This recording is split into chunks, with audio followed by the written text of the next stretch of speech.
In the shadows of the American frontier, where legends were born in gunsmoke and whispers, few names carried more weight than Sweet Shot Sullivan, Death's Hand Davidson, or the infamous McCullough brothers. But perhaps no legend was more feared than that of Michael Deadeye Morgan, the man they said could shoot the flame off a candle at 50 paces without disturbing the wick. Some claimed he'd killed 30 men in a single year. Others swore the number was closer to 50.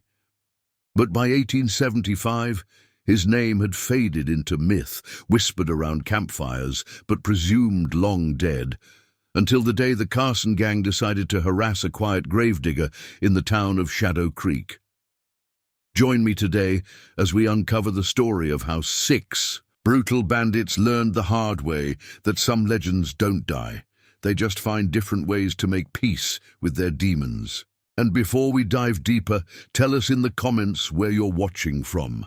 And don't forget to subscribe, because tomorrow's story about the Apache Kid's last stand is one you won't want to miss.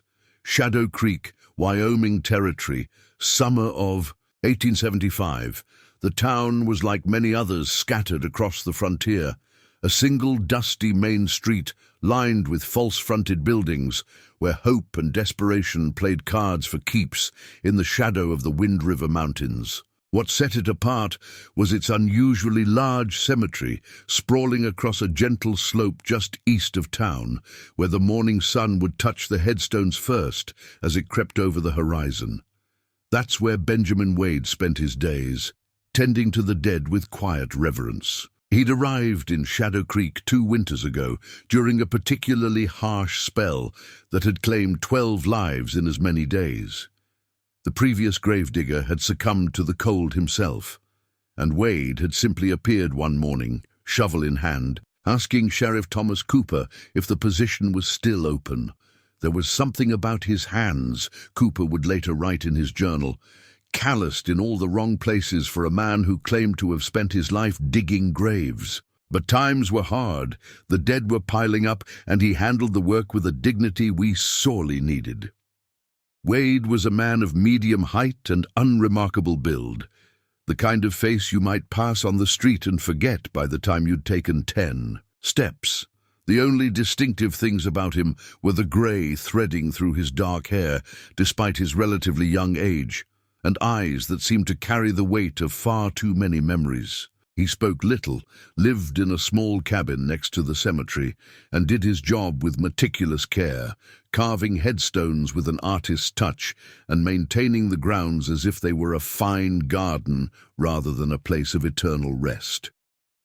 Sarah Mitchell, who ran the general store, was one of the few people who regularly engaged him in conversation. Brief though those exchanges might be. "He has educated hands," she told her sister in a letter. "The way he writes the names on the headstones, that's not the penmanship of a simple laborer. And sometimes when the door opens, I catch him turning too quick, like a man who's spent too long watching his back."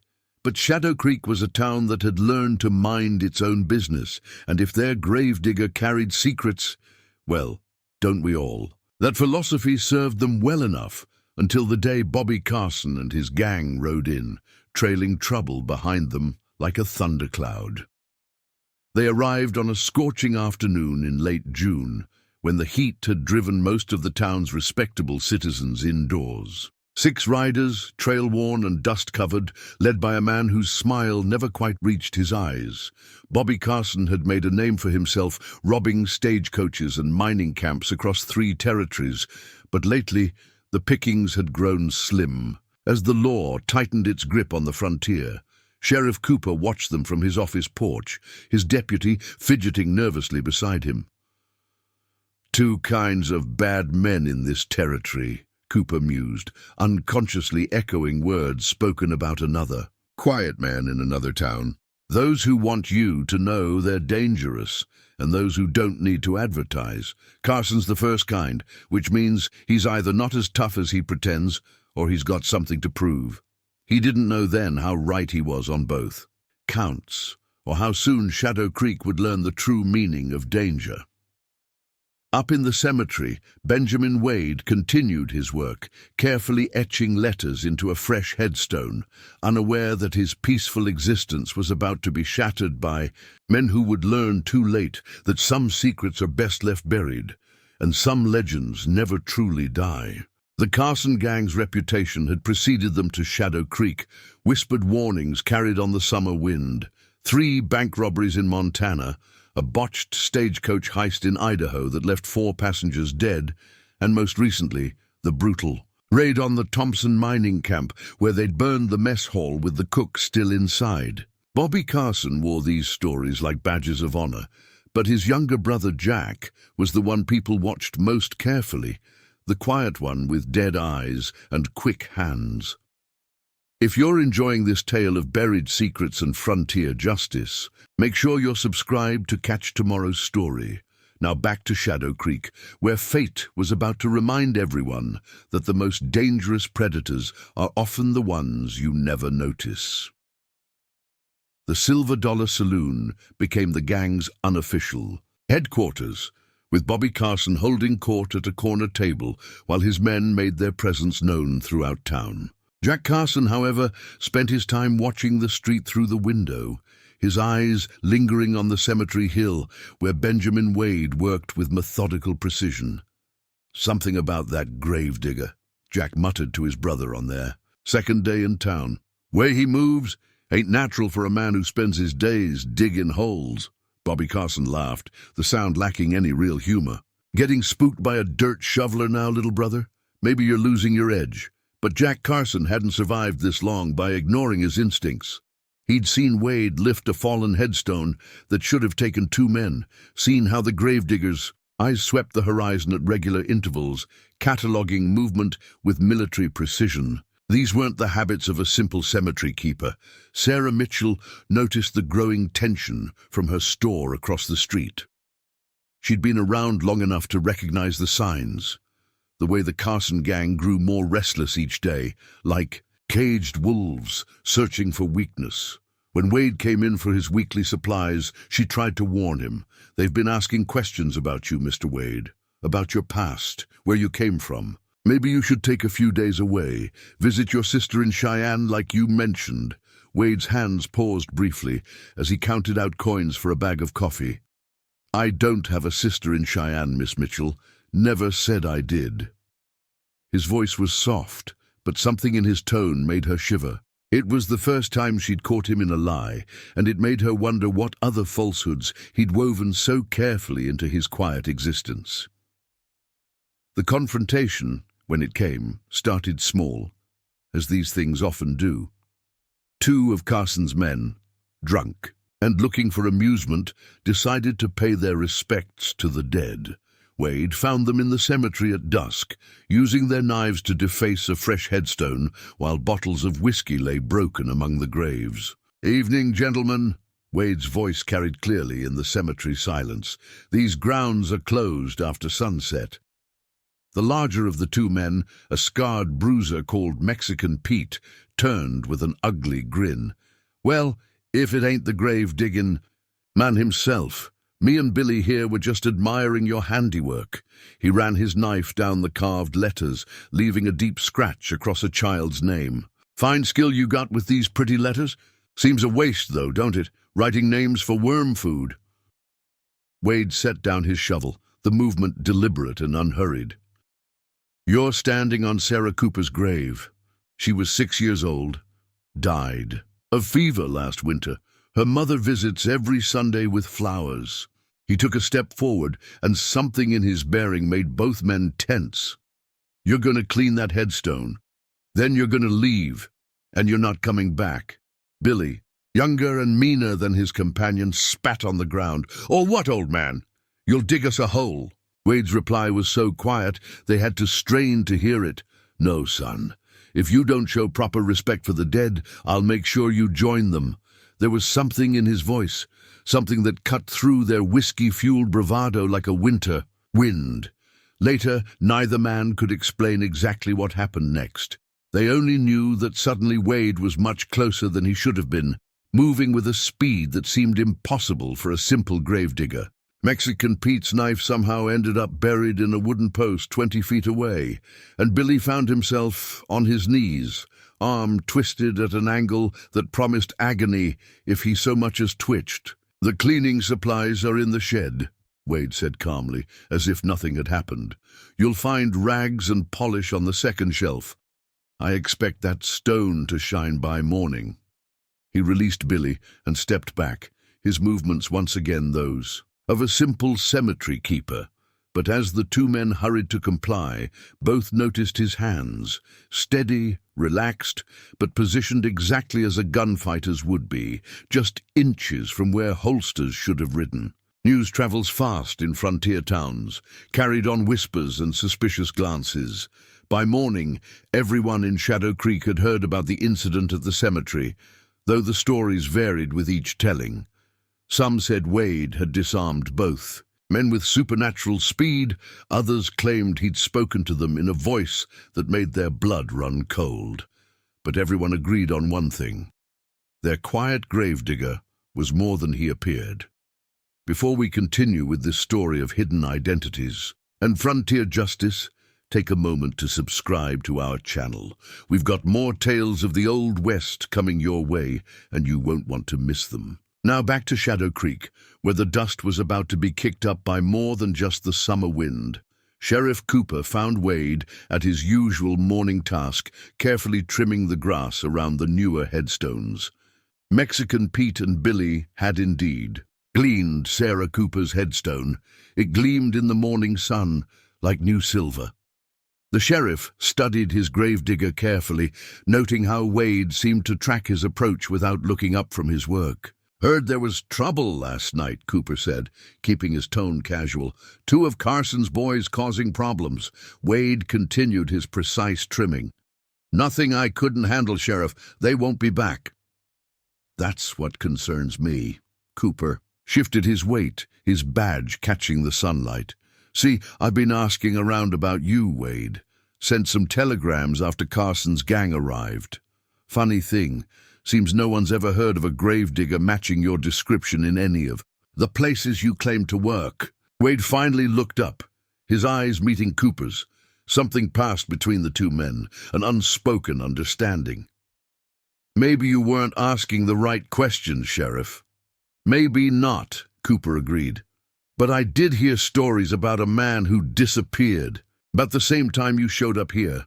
A legend named Morgan who vanished after a shootout in Colorado. They say he could... They say a lot of things about a lot of men in this territory." Wade interrupted softly. "Most of them aren't true." Down in town, Bobby Carson was formulating his own plans. The incident with his men had wounded his pride, and wounded pride in men like Carson was more dangerous than a rattlesnake in a schoolhouse.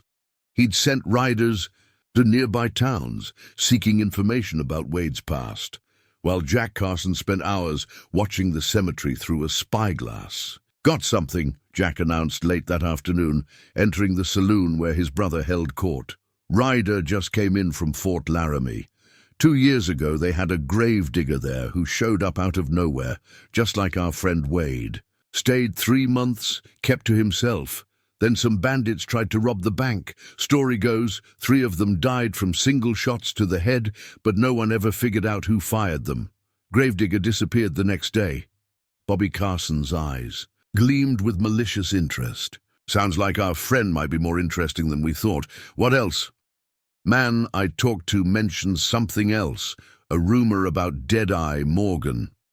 Last confirmed sighting of him was near Fort Laramie, right before that gravedigger showed up." Sarah Mitchell, closing her store for the evening, noticed more of Carson's men arriving in town. They carried extra ammunition and rode horses built for speed rather than distance. Whatever was brewing, she knew it wouldn't end peacefully. She made her way up to the cemetery. As the sun began to set, she found Wade placing fresh flowers on Sarah Cooper's grave, his movements as precise and respectful as always. "They're planning something," she said without preamble. "Carson's men, they've been gathering supplies, weapons, and they keep watching you." Wade straightened slowly, his eyes scanning the horizon with practiced ease. You should leave town for a few days, Miss Mitchell. Visit relatives, perhaps. I don't have any relatives to visit, Mr. Wade, just like you don't have a sister in Cheyenne. She took a deep breath. Are you him? The one they used to call Deadeye? Wade's silence was answer enough. As darkness crept over Shadow Creek, more riders arrived, taking rooms at the hotel or camping on the outskirts of town. The air grew thick with tension, like the atmosphere before a great storm.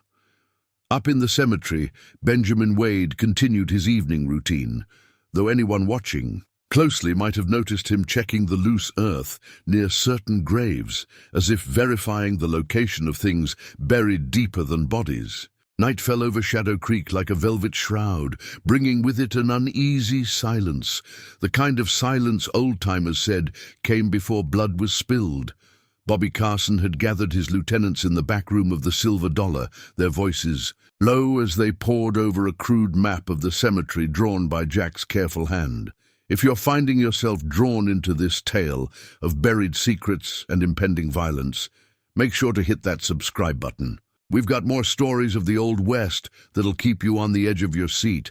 Now, let's return to Shadow Creek, where the past was about to catch up with a man who tried to bury it. Morgan was a ghost story, Mexican Pete argued, his bruised pride still stinging from the cemetery encounter. A legend cooked up to scare outlaws and greenhorns. No way that Gravedigger's him. Jack Carson's voice cut through the muttering like a knife. Deadeye Morgan killed 32 men in 18 months. Every shot a headshot, most from distances other men wouldn't even attempt. Then, 2 years ago, he disappeared after a shootout in Colorado. A week later, a quiet man with steady hands started digging graves in Fort Laramie. Bobby Carson studied the map, his finger tracing the path from the cemetery to town. If he is Morgan, why is he hiding out here? Man with his reputation could name his price as a lawman or a gun for hire. Maybe that's why he disappeared, Jack mused. Too many eyes watching, too many young guns looking to make a name. Easier to vanish, become someone else. He paused, remembering Wade's fluid movements in the cemetery. But a man can't change what he is. Not really. Sheriff Cooper, making his evening rounds, noticed the unusual number of horses tied up behind the saloon. Through the windows, he caught glimpses of men cleaning weapons, checking ammunition. The air felt charged, like the moment before lightning strikes. He made his way to the telegraph office, where the operator was just closing up. "Get a message to Marshal Harrison in Cheyenne," Cooper instructed. "Tell him Carson's gang is planning something big. Might need help cleaning up after." Up in the cemetery, Wade was having a quiet conversation with Sarah Mitchell in his modest cabin. 2 years ago in Colorado," he said softly, pouring her a cup of coffee, "I tracked a gang of killers to a small mining town. They'd murdered a family, including 2 children, for a strongbox that turned out to be empty." Sarah watched his hands as he set down the coffee pot. Steady hands, educated hands that seemed more comfortable with the weight of a gun than a shovel. "What happened?" "I killed them. All of them. Clean shots, quick deaths, more mercy than they deserved." His eyes grew distant. "But afterward, looking at their bodies in the street, I realized I'd become something I never meant to be. A legend, a ghost story to frighten men around campfires. So I decided to die, let Deadeye Morgan become just another tale of the frontier." "And Benjamin Wade was born," Sarah finished quietly. He nodded. Digging graves seemed fitting, peaceful, work respectable, a way to honor the dead instead of adding to their number. Meanwhile, Jack Carson had stationed men at key points around town, the livery stable, the boarding house, even the church steeple. Others waited in the shadows of the general store, watching Wade's cabin through brass spyglasses. The moon cast long shadows among the headstones, turning the cemetery into a maze of light and darkness. Bobby Carson cleaned his revolver with practiced care, his voice barely above a whisper. "If he is Morgan, He hasn't strapped on a gun in 2 years. Man gets soft, loses his edge. By sunrise, we'll know if the legend was just a story after all. But as plans were laid and weapons checked, none of Carson's men noticed the fresh dirt near certain graves, or the careful way Wade had arranged the headstones to create clear lines of sight throughout the cemetery. They didn't realize that. A man who made his living preparing for death might have spent 2 years preparing for other things as well. The night grew deeper, and Shadow Creek held its breath, waiting for the violence everyone knew was coming. In his cabin, Benjamin Wade sat in darkness, listening to the night sounds he'd come to know so well. His coffee cup sat cooling on the table, untouched, while his hands rested in his lap, fingers moving slightly as if remembering the feel of something long absent but never forgotten. The first move came just after midnight, when the moon slipped behind a bank of clouds, plunging Shadow Creek into darkness. 2 of Carson's men, chosen for their stealth, crept toward Wade's cabin through the cemetery. They'd barely made it. Past the first row of headstones, when a voice emerged from the darkness, soft as a mourner's prayer. If you're just joining us on this journey into the dark heart of frontier justice, make sure to subscribe. You won't want to miss what happens next. Now back to Shadow Creek, where the night was about to remind everyone why some legends are best left undisturbed. Beaumont brothers? Wade's voice drifted through the darkness. Killed 3 lawmen in Kansas last spring. Left their bodies in a dry creek bed for the coyotes. A pause then. I remember reading about that. The brothers froze, trying to locate the source of the voice. It seemed to come from everywhere and nowhere, as if the very night was speaking to them. The older Beaumont, Tom, drew his revolver with trembling hands. "Show yourself, Gravedigger. You boys ever wonder why I dig some graves deeper than others?" Wade's voice moved, now seeming to come from behind them. Why certain plots have such peculiar dimensions. The younger Beaumont, Eric, spun around, gun raised. The darkness between the headstones seemed alive with possibilities. "He's trying to spook us, Tom, just like he did with Mexican Pete." 2 years is a long time to prepare, Wade continued, his voice now somewhere to their left. Long time to dig holes, plant surprises, create angles and lines of sight. Did you think I chose this place by accident? Down in town, Bobby Carson was growing impatient. He'd positioned men to cover every approach to the cemetery, waiting for the Beaumonts to flush Wade out. Jack Carson watched through his spyglass, trying to pierce the darkness between the graves. "Something's wrong," Jack muttered. "They're moving too slow, too cautious." Sarah Mitchell, watching from her darkened store window, saw Sheriff Cooper quietly positioning townspeople in strategic locations.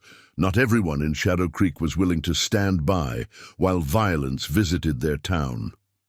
The question was whether their intervention would help or just add to the body count. Back in the cemetery, Tom Beaumont's nerve finally broke. He fired into the darkness, the muzzled flash temporarily blinding him.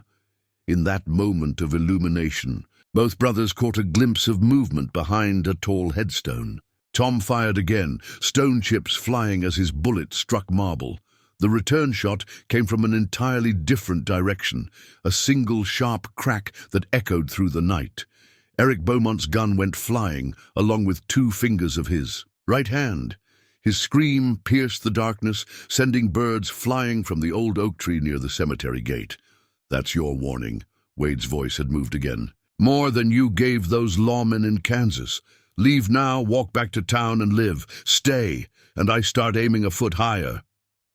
Tom Beaumont, dragging his wounded brother, retreated through the headstones. Their own footsteps seemed thunderous in the night, and every shadow held the promise of death. They were professionals, experienced killers, but here in this maze of marble and granite, they felt like prey. Bobby Carson met them at the cemetery gate, his face twisted with rage at their failure. "One man! You let one man spook you?" "It's him," Tom gasped, still supporting his brother. "Has to be. No regular man shoots like that in pitch darkness. It's Morgan, all right. Deadeye himself." Jack Carson studied the cemetery through his spyglass, noting how the headstones created natural channels, forcing anyone approaching the cabin to move along predictable paths. "He's turned the whole graveyard into a killing ground," he said quietly. "Been preparing for something like this since the day he arrived." Bobby Carson's face hardened with decision. "Get some lanterns," he ordered. "Lots of them. If he wants to play ghost in the dark, we'll just have to bring the dawn early. And send word to the men in town. It's time to show the Gravedigger what happens when you cross the Carson gang." Up in the cemetery, Benjamin Wade moved silently between the graves he'd tended for 2 years, checking his preparations. Near Sarah Cooper's headstone, beneath a layer of fresh earth, lay a wooden box containing the tools of his former trade, the instruments of death that had made him a legend. He'd hoped never to need them again, but as his father once told him, hope was a poor substitute for preparation. Lantern light began to creep through the cemetery like invading fireflies, casting long shadows among the headstones. Carson's men moved forward in pairs, their confidence bolstered by the illumination. But Shadow Creek Cemetery held darker secrets than just the dead, and Benjamin Wade had spent 2 years learning every one of them. If this tale of vengeance and redemption has grabbed your attention, make sure you're subscribed for more stories from the untamed frontier. Now let's return to Shadow Creek, where light and shadow were about to wage their own private war. "Spread out," Bobby Carson ordered, his voice carrying in the night air. 10 feet between pairs. Watch the shadows and shoot anything that moves." He turned to Jack, who was studying the cemetery's layout with growing concern. "What's eating at you, little brother?" "The graves," Jack replied softly. "Look at how they're arranged. These newer ones, they're not in straight lines like most cemeteries. They create channels, forcing us to move where he wants us to." Mexican Pete, his pride still stinging from his earlier encounter, spat on the ground. "So what? We got 15 men and enough light to turn night into day. He's just one man with—" The crack of a rifle shot cut through the night, and the nearest lantern exploded in a shower of glass and flame. Before anyone could react, 2 more shots rang out in quick succession, plunging another section of the cemetery into darkness. "He's shooting out the lights!" someone shouted, and panic began to creep into their voices. "Steady!" Bobby Carson commanded, but even he flinched when another shot extinguished the lantern nearest to him. The darkness seemed to flow back into the spaces between the graves, hungry and alive. In town, Sheriff Cooper watched through his office window as Sarah Mitchell organized a group of townspeople. They carried water buckets and medical supplies, preparing for whatever was to come. "You should get to the church basement with the others," he told her. "My store has the best view of the cemetery," she replied firmly. "If things go badly up there, someone needs to be ready to help." Her eyes met his, and we both know things are going to go badly. Back in the cemetery, Wade's voice drifted through the darkness once again. "You know what the hardest part of digging graves is, Bobby? It's not the physical labor. It's measuring the depth correctly. Too shallow, things have a way of working themselves to the surface." A shot rang out from behind a marble angel, catching one of Carson's men in the shoulder. The man fell, cursing, his lantern shattering on a headstone. More darkness rushed in to fill the void. "Like secrets," Wade continued, his voice moving impossibly fast between positions. "Like past sins, like the truth about what happened in that mining town in Colorado 2 years ago." Bobby Carson's face went pale in the remaining lamplight. "You don't know anything about that." "I know everything about it," Wade's voice had grown colder. "I know about the family you murdered, the children. I know because I was tracking you then, before I decided to lay down my guns. You're the reason I chose to disappear, to try to find peace. But sometimes peace has to be built on a foundation of justice." Jack Carson, more experienced in tactical matters than his brother, suddenly realized the truth. "Bobby, he's not just shooting out the lights, he's herding us, using the darkness to push us where he wants us." But it was too late. Carson's men, now clumped together in the remaining pools of lantern light, had been maneuvered into a clearing. Surrounded by tall headstones, Wade's voice, when it came again, seemed to echo from every shadow at once. You know what else is important about grave depth? Making sure there's enough room. A metallic click echoed through the darkness, the sound of a revolver's hammer being cocked, because sometimes you need to bury more than one thing in the same hole. The remaining lanterns cast strange shadows on the marble monuments, making the angels and crosses seem to move in the flickering light, and in those shadows, Benjamin Wade, or perhaps the ghost of Deadeye Morgan, prepared to remind the Carson gang why some legends persist long after others hope they've been buried. The first real blood was drawn in the shadow of an ornate family crypt, where 3 of Carson's men had clustered together, their remaining lantern creating a small island of light in the darkness. They never saw the shot that took out their light, but they heard the whisper of boots on grass, coming from 3 different directions at once. Before we dive deeper into this deadly game of cat and mouse, make sure you're subscribed for more tales from the dark corners of the Old West. Now let's return to Shadow Creek Cemetery, where the living were learning why men once feared the name Deadeye Morgan. "He can't be everywhere," Mexican Pete shouted, his voice cracking with barely contained panic. He fired blindly into the darkness, the muzzle flash temporarily blinding him. By the time his vision cleared, 2 more of his companions had been taken down with precise shots to their gun hands or shoulders, wounded but alive. "Stop wasting ammunition," Jack Carson commanded, his tactical mind trying to make sense of the situation. "He's using our own shots to blind us, then moving." During the flash, Pete, Rivers, check that crypt. Johnson, cover them from... The crack of a rifle shot cut through his orders. Rivers dropped with a grunt, clutching his thigh. The bullet had struck with surgical precision, painful, but not lethal. Another shot followed almost instantly, and Johnson's gun went flying into the darkness, along with 2 of his fingers. "Notice something, Jack?" Wade's voice drifted through the shadows. "I haven't killed anyone yet, just like that day in Colorado. When you and Bobby murdered that family, I tracked you for 3 days afterward, had you in my sights a dozen times, but I held back, convinced myself that justice would find you through the law." Down in town, Sheriff Cooper was organizing volunteers with shotguns at strategic points. "If they come running back this way, we need to be ready," he explained. "Wounded animals are the most dangerous kind." Sarah Mitchell, watching from her store's upper window, saw Quick Charlie, one of Carson's youngest riders, breaking away from the group and racing his horse toward town.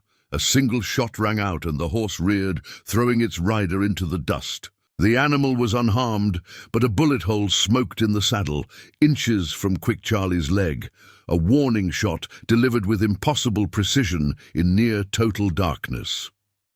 "Nobody leaves," Wade's voice carried on the night wind. "Not until we finish what started in Colorado." Bobby Carson, his former bravado cracking, fired his revolver toward the voice. "You want to talk about Colorado? Talk about how you hunted men down like animals, how you became judge, jury, and executioner?" "No, Bobby. Let's talk about the children." Wade's voice had grown colder. "The ones you locked in that root cellar? Before you set the house on fire. Let's talk about how the youngest was only 4 years old, how they screamed." In the remaining lantern light, the assembled outlaws saw their leader's face go pale. Jack Carson, watching his brother's reaction, finally understood. "It wasn't about the money, was it, Bobby? You enjoyed it, just like all the others." A new sound cut through the night, the metallic click of a gun being uncovered. Near Sarah Cooper's grave, Wade had unearthed the wooden box he'd buried 2 years ago. Inside lay 2 custom Colt revolvers, their blued steel still gleaming like the day he'd last used them. "I tried to find peace," Wade said softly, checking the weapons with practiced hands. "Tried to bury Deadeye Morgan in an unmarked grave. But some things don't stay buried. Some debts have to be paid. Bobby Carson's voice had taken on a desperate edge. You're still outnumbered, still just one man. That's where you're wrong. Wade's voice seemed to come from everywhere at once. I'm not just a man anymore. I'm what happens when justice has to wear a disguise, when law has to speak through gun barrels. I'm the ghost that haunts men like you, the shadow you can't escape. The moon emerged from behind a cloud, casting strange shadows among the headstones. In that brief illumination, Carson's remaining men caught glimpses of movement, a black-clad figure that seemed to flow between the graves like living darkness. The legend of Deadeye Morgan was no longer just a story told around campfires. It was coming for them, one precise shot at a time. The cemetery had become a maze of shadow and fear, where the living moved like frightened rabbits between the markers of the dead. Carson's remaining men, now down to 8 able bodies, clustered in ever tighter groups, their confidence evaporating, with each crack of Wade's guns. If you're invested in this tale of vengeance and justice, make sure you're subscribed for more stories from the dark heart of the West. Now, let's return to Shadow Creek, where the hunter and the hunted were about, to trade places. Keep moving, Jack Carson ordered, trying to maintain some semblance of control. He's got to be running low on ammunition by now. But even as he spoke, another shot rang out, precise as a surgeon's knife, disarming Mexican Pete with a bullet that seemed to thread between his fingers. Low on ammunition. Wade's voice drifted through the darkness. I've had 2 years to stockpile whatever I needed, 2 years to cache supplies in every corner of this cemetery. Did you think I spent all that time just digging holes? Bobby Carson, his earlier bravado replaced by growing desperation, fired wildly into the shadows. You're still mortal, still bleed like any other man. Maybe. The voice seemed to move impossibly fast between positions. But I learned something important in Colorado, watching you ride away from that burning house. I learned that sometimes a man has to become more than flesh and blood, has to become an idea, a consequence. Down in town, Sarah Mitchell watched through her spyglass as the drama unfolded. Sheriff Cooper had positioned armed townspeople at every street corner, ready for whatever spilled out of the cemetery. The sound of gunfire had drawn others from their beds, and now dozens of faces peered from windows, watching their quiet gravedigger transform into something from a dime novel. "I've got men coming," Bobby shouted into the darkness. "Riders from 3 counties. By dawn, this place will be swarming with guns." A soft chuckle echoed among the headstones. "Dawn's a long way off, Bobby, and you've got bigger problems right now. Like explaining to your men about Colorado, about all the other families, about how much you enjoyed the screaming." Jack Carson saw several of their remaining men exchange worried glances. The seeds of doubt had been planted, and in the fertile soil of fear, they were growing fast. "He's lying." Bobby's voice had taken on a shrill edge. "Don't listen to his ghost stories." "Tell them, Bobby," Wade's voice was relentless. "Tell them about the little girl's doll you kept as a trophy. Tell them why you really chose that family when there were richer targets nearby." 2 more shots cracked through the night in quick succession. 2 more men went down, clutching wounded arms or legs. The precision of the shots was terrifying, each one calculated to disable without killing, as if death would be too merciful. "Boss," Quick Charlie's young voice quavered. "What's he talking about? What happened in Colorado?" "Nothing." Bobby spun, his gun tracking shadows. "It was just another job, just another family," Wade finished softly. "Just another father forced to watch his children burn, like all the others before them." "How many were there, Bobby? How many families across how many territories?" In the remaining lantern light, Jack Carson watched the last of his brother's sanity begin to crack. He'd always known Bobby had a darkness in him, had seen glimpses of it over the years. But now, as Wade's words cut through the night like bullets, the full extent of that darkness was becoming clear. "We need to split up," Jack announced, his tactical mind still searching for solutions. "He can't track all of us at once." "That's right." Wade's voice came again, closer now. "Split up! Run! Just like those children tried to run. Give me the pleasure of hunting you down one by one." The remaining outlaws looked at each other, their fear palpable in the cool night air. The legend of Deadeye Morgan had been just a story. To them, a campfire tale to frighten young guns. But now that legend was hunting them through the darkness, armed with 2 years of preparation and a lifetime of accumulated wrongs to right. The breaking point came with the sound of hoofbeats. Quick Charlie, driven by fear and youth's desperate optimism, made a mad dash for his horse. "Every man for himself!" he shouted, spurring his mount toward the cemetery gates. The night air cracked twice. 2 shots fired so close together they almost sounded like one. Before we see how this desperate escape attempt plays out, take a moment to subscribe for more tales of justice and vengeance in the Old West. Now, back to Shadow Creek, where the night was teaching hard lessons about the price of evil. Quick Charlie's horse reared, its reins severed by one bullet, while the other had neatly trimmed a lock of hair from its rider's head. The young outlaw tumbled to the ground, his gun flying into the darkness. Before he could recover, Wade's voice came from somewhere terrifyingly close. "You're young, Charlie. Probably didn't know what Bobby really was when you joined up, so I'm giving you a choice. Walk to the sheriff's office. Tell him everything you know about the Carson gang's operations. Live to see another sunrise." Bobby Carson's voice cracked through the darkness. "You take that offer, boy, and I'll hunt you down. Myself, like you hunted down that family in Colorado." Wade's voice had moved again. "Tell him how that worked out, Bobby. Tell him what you did with the bodies of those who trusted you." In town, Sarah Mitchell had been joined by Eleanor Turner, the widow whose late husband had been Shadow Creek's banker. The 2 women watched through the store's upper windows as the drama unfolded in the cemetery above. "I always thought there was something different about him," Eleanor mused, watching the flashes of gunfire. "The way he carved those headstones, such educated hands. The way he'd say a prayer over every grave, even for strangers. A man like that, he understands the weight of death." Quick Charlie made his decision. Leaving his gun and horse behind, he walked backward toward town, hands raised. None of Carson's remaining men tried to stop him. They had their own problems to worry about. 7 left. Wade's voice drifted through the shadows. 7 men who've ridden with a monster shared in his crimes. Ask yourselves, is loyalty to Bobby Carson worth dying for? Jack Carson, his tactical mind still working, noticed something disturbing. "He's not just hunting us," he muttered to his brother. "He's collecting us, driving us toward something."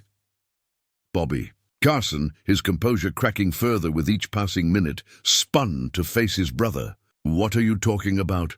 Look at the pattern of his shots, the way he's wounded our men. He's pushing us into a smaller and smaller area, like cattle being driven to slaughter."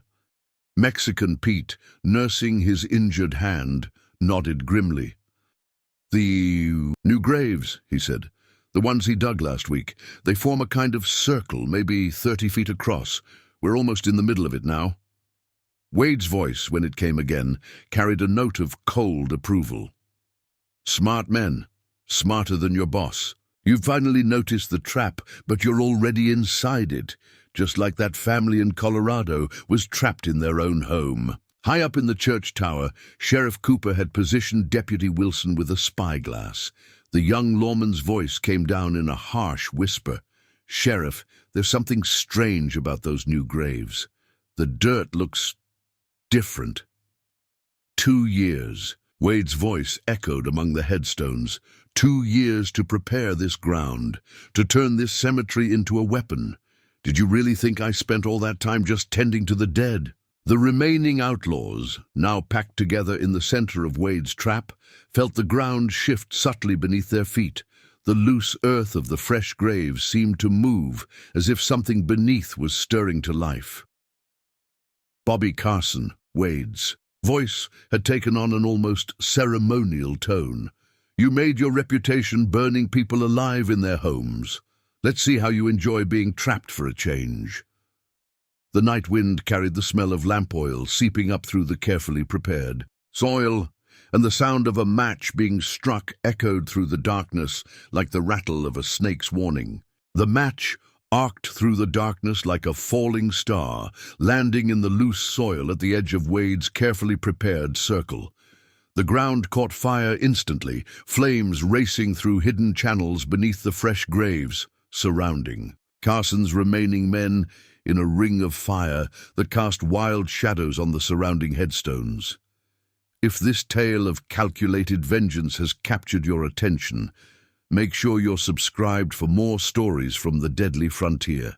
Now back to Shadow Creek, where the sins of the past were about to meet the justice of the present.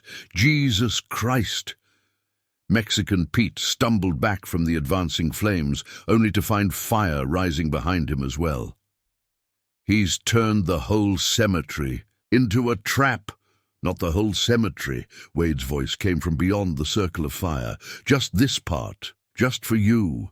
For 2 years, I've been digging these graves a little deeper than necessary, laying oil-soaked wood beneath the soil, creating channels that connect them all. A fitting trap for men who like to burn families alive. Bobby Carson, the last vestiges of his composure crumbling, fired blindly through the flames. You're insane. You'll burn the whole town down. No, Bobby, the fire won't spread. I've made sure of that. The same precision I once used with a gun, I've used with a shovel. Everything is exactly where it needs to be, including you. Down in town, Sarah Mitchell watched the eerie glow from her window. Sheriff Cooper had organized a bucket line, but he held them back, trusting that the man who'd spent 2 years preparing this moment knew exactly what he was doing. "Look at his face," Eleanor Turner whispered, watching Bobby Carson through her spyglass. He's remembering what it felt like to be on the other side of the flames. Inside the ring of fire, Jack Carson was rapidly running out of options. 2 of their remaining men had already thrown down their weapons, preferring surrender to being burned alive. That left only him, Bobby, Mexican Pete, and 2 others, and Pete was looking less reliable by the second. "You've got nowhere to run," Wade's voice drifted through the smoke. "No families to hide behind, no innocents to threaten, just you and your sins, surrounded by fire. Fitting, isn't it?" Bobby Carson's face had taken on a manic gleam in the firelight. "You want to know about Colorado?" he screamed into the night. "Want to know why I chose that family? Because they were happy. Because they had everything I never did. I watched them for days, saw how they loved each other, how perfect their life seemed, so I decided to take it all away." Even his own men recoiled from the madness in his voice. Jack Carson stared at his brother, as if seeing him for the first time, understanding finally dawning in his eyes. "All these years," Jack whispered, "all these crimes, I told myself we were just survivors, just taking what we needed to get by. But you enjoyed it. Every scream, every death." "Of course, I did." Bobby's laugh had an edge of hysteria. "And you helped me. All of you helped me. So don't act innocent now." Beyond the circle of fire, Wade's voice carried a note of cold satisfaction. "Thank you, Bobby, for finally telling the truth, for letting your men see what they've really been serving." Mexican Pete and the others looked at their former leader with growing horror. The flames had trapped them physically, but Bobby's confession had freed them from something else, their loyalty to a monster. "Last chance," Wade called out. "Throw down your guns, walk out through the gap I'm about to create in the flames. Face justice for your crimes, but live to see another dawn. Or stay with Bobby and learn exactly how those families felt in their final moments." The fire cast strange shadows on the marble angels surrounding them, making them look like vengeful spirits come to witness justice being served. In that hellish light, Bobby Carson's men faced a choice between surrendering to the law or burning alongside their leader. And in the darkness beyond the flames, Benjamin Wade, once known as Dead-Eye Morgan, prepared to collect a debt 2 years in the making. Mexican Pete was the first to break. Throwing down his gun, he limped toward the gap Wade had created in the flames, hands raised high. The others followed quickly, all except the Carson brothers. The fire painted their faces in shades of orange and red, making them look like demons caught in the doorway of hell. If you're invested in this tale of judgment and retribution, make sure you're subscribed for more stories from the merciless frontier. Now back to Shadow Creek, where final reckonings were about to come due. Just you and me now, Bobby. Wade's voice carried through the smoke. You and me and all the ghosts you've created. Can you hear them? The children from Colorado, the families from Kansas, all those innocent souls you sent screaming into the dark. Bobby Carson spun in circles, gun-tracking shadows beyond the flames. The fire had turned the cemetery into something from a fever dream. Headstones casting long shadows that seemed to move of their own accord, marble angels watching with empty eyes. Show yourself! Bobby's voice had risen to a shriek. Face me like a man. A man. Wade's quiet laugh seemed to come from everywhere at once. No, Bobby. You don't deserve to face a man. You deserve to face what you've created, the nightmare you brought to life, the ghost that rose from the ashes of all those burning homes. Jack Carson, watching his brother's deteriorating sanity, made his own decision. It's over, Bobby, he said quietly, lowering his gun. Has been for a long time, I just couldn't see it before. Traitor! Bobby whirled to face his brother, his gun wavering between Jack and the surrounding shadows. After everything we've been through. That's right, Jack. Wade's voice drifted through the smoke. Tell him about Denver, about how you tried to stop him from burning that orphanage. How he knocked you unconscious and did it anyway. You're not like him, never were. Bobby's face twisted with rage. I should have killed you then, little brother. Should have left you in that fire with the rest of them. The confession hung in. The smoke-filled air, like a death sentence. Jack Carson looked at his brother with final, terrible understanding. All these years, I told myself you weren't really evil, that you were just broken inside, needed help. But Wade's right. You're a monster, and I helped you. God forgive me, I helped you. Down in town, Sarah Mitchell and Eleanor Turner watched through their spyglasses as Jack Carson laid down his gun and walked through the gap in the flames. Sheriff Cooper's deputies took him into custody without resistance. Look at his face, Eleanor whispered. He's crying. First time I've ever seen a Carson show remorse. In the circle of fire, Bobby Carson stood alone, surrounded by flames and the weight of his sins. His gun tracked from shadow to shadow as Wade's voice continued its relentless assault. How many, Bobby? How many families? How many children? Did you keep count, or did they all blur together after a while? They meant nothing, Bobby screamed into the night. They were weak, soft, they deserved what they got. No, Bobby, the only one who deserves to burn is you. The only weakness here is the rot in your soul, but I'm not going to kill you. Death would be too merciful. Suddenly, Wade was there, materializing from the smoke like a spirit of vengeance, his customized Colts gleaming in the firelight.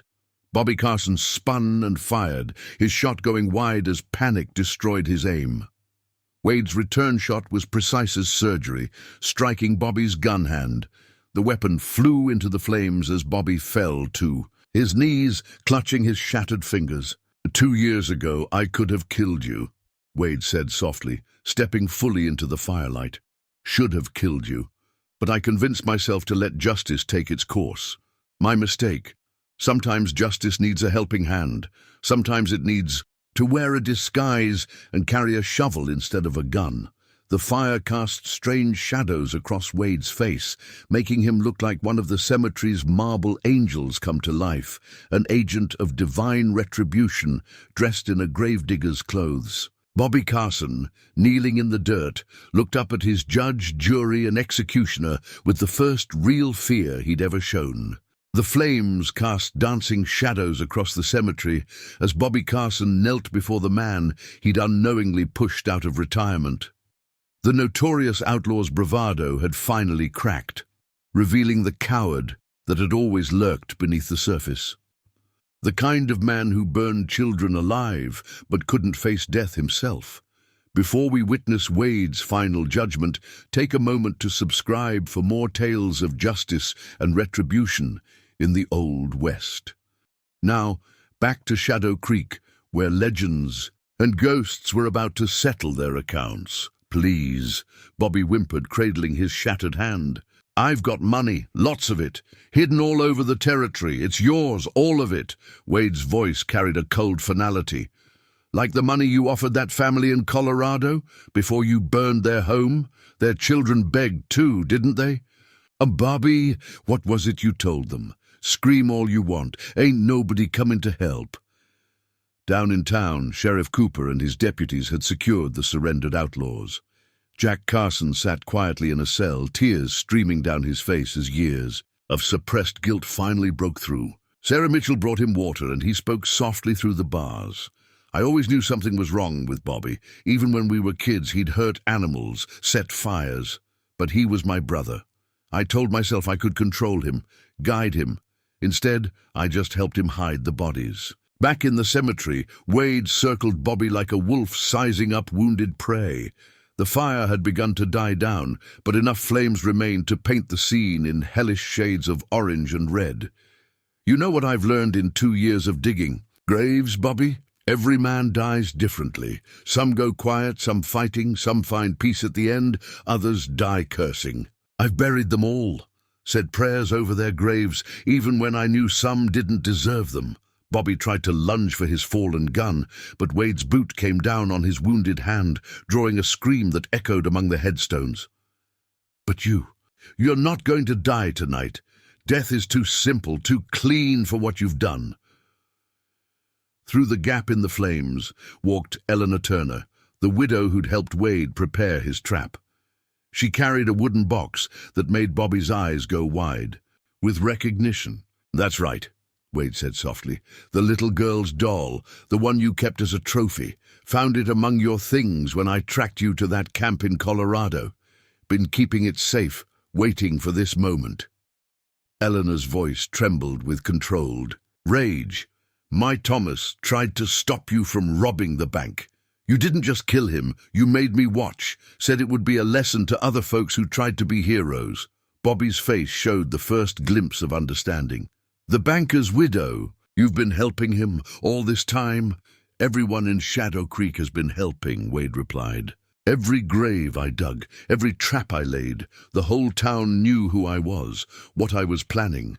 They've watched you strut around these past few days, knowing what was coming, knowing that justice takes many forms." In the dying firelight, Wade drew a pair of manacles from his coat. "You're going to stand trial, Bobby, for every murder, every fire, every family you destroyed. And when they hang you, and they will hang you, I'll be there to dig your grave, a shallow one unmarked, where no one will ever leave flowers." Bobby made one last desperate move, pulling a hidden derringer from his boot. But Wade was faster, who had always been faster. The small gun went flying into the embers, along with another of Bobby's fingers. "2 years ago, I was the best shot in the territory," Wade said conversationally as he secured the manacles. "Spent hours practicing, training myself to make impossible shots. Then I put away my guns, tried to find peace in honest work. But you know what I discovered, Bobby? All that time digging graves, carving headstones, it just made my hands steadier. Made my aim even better. The last of the flames died down, leaving only glowing embers to illuminate the scene. In their light, Bobby Carson, the terror of 3 territories, sobbed like a child as he was led away by the man who had waited 2 years to serve a cold dish of justice. Dawn crept over Shadow Creek like a hesitant witness, painting the cemetery in soft shades of pink and gold. The smell of smoke still lingered among the headstones, and patches of scorched earth marked where Wade's trap had sprung. But something else had changed in the night. A weight lifted, a darkness dispersed, as if the town itself could breathe easier. If you've been following this tale of patience and retribution, make sure you're subscribed for more stories from the untamed frontier. Now let's see how Shadow Creek deals with the aftermath of this long-awaited justice. Sheriff Cooper found Wade at his cabin, carefully cleaning his legendary Colts before returning them to their box. "Marshal's office in Cheyenne wants to talk." "To you," Cooper said, watching the precise movements of those deadly hands. "Carson gangs wanted in 3 territories. They'll need your testimony." "Deadeye Morgan's testimony, you mean?" Wade's voice carried a hint of weariness. "The ghost they all thought was buried." "Way I see it," Cooper replied carefully, "Deadeye Morgan died 2 years ago. Benjamin Wade's the one who brought Bobby Carson to justice, the one who protected this town. That's the story I'll be telling." Down at the jail, Jack Carson was giving his full confession to Deputy Wilson. Every robbery, every murder, every family his brother had destroyed, he laid it all out in a voice heavy with remorse.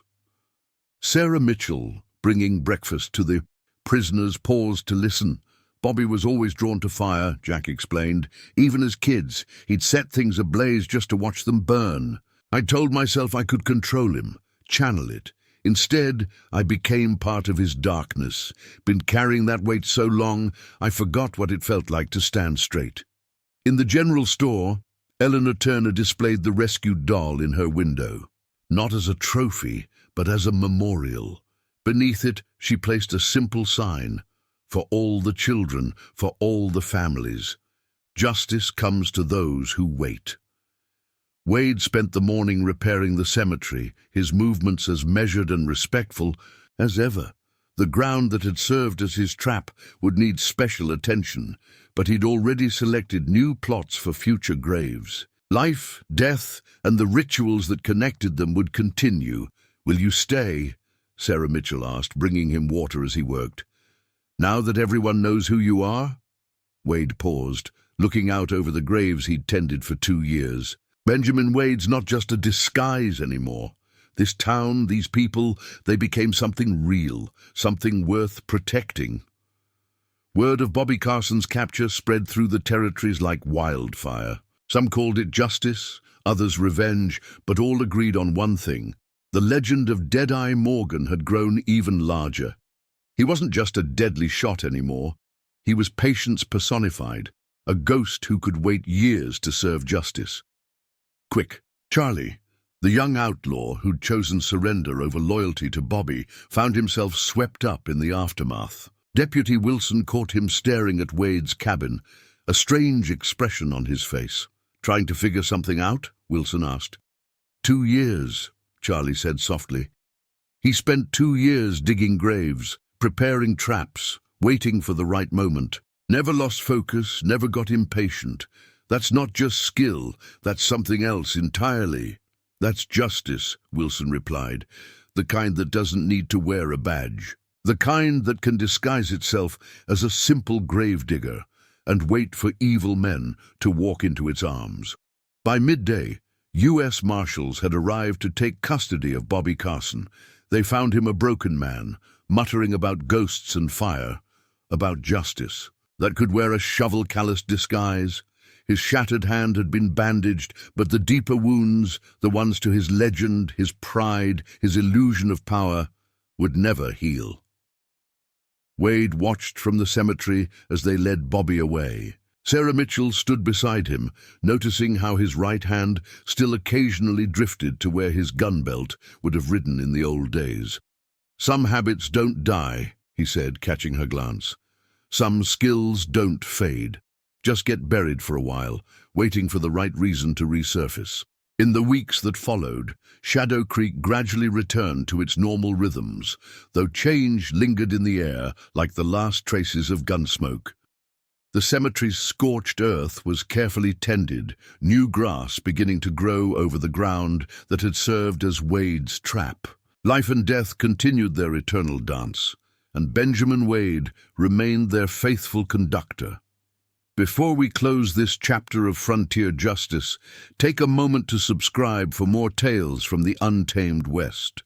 Now, let's see how Shadow Creek and its remarkable gravedigger found their way forward after that fateful night.